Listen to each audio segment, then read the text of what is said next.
Morning குழந்தைகளே. இன்றைக்கு நான் உங்களுக்கு முக்கியமான விஷயத்தை பற்றி கற்றுத்தரப் போகிறேன்.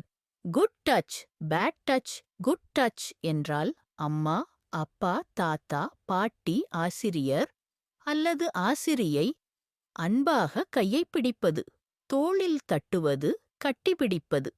அது நமக்கு பாசமும் பாதுகாப்பை தரும்.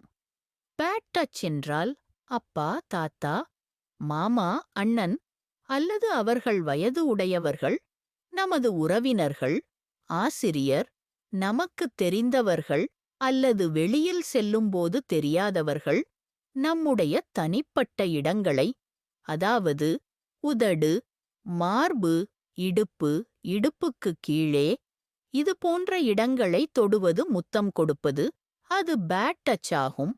அப்படி யாராவது நடந்தால் உடனே வேண்டாம் என்று சொல்லி கையை தட்டிவிட்டு அங்கிருந்து விலகி வீட்டிற்கோ அல்லது பாதுகாப்பான இடத்திற்கு ஓடுங்கள்.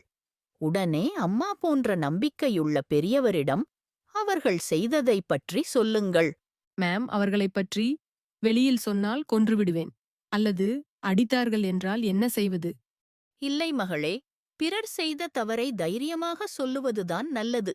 சொல்லாமல் இருந்தால் உங்களுக்கு மட்டும் இல்லாமல் அவர்கள் தன் தவறை உணராமல் மற்றவர்களுக்கும் இது போன்று தொந்தரவு செய்வார்கள். தவறு செய்தவர்கள் கண்டிப்பாக தண்டிக்கப்பட வேண்டியவர்கள். பாரதியார் சொன்னது போல், யாருக்கும் அஞ்சோம் எதற்கும் அஞ்சோம் என்ற வரியைப் போல தைரியமாக சொல்லுங்கள். அது உங்களுக்கும் மட்டும் அல்ல, எதிர்காலத்தில் வரும் குழந்தைகளுக்கும் பாதுகாப்பாகவும் மகிழ்ச்சியாகவும் இருக்க உதவும்.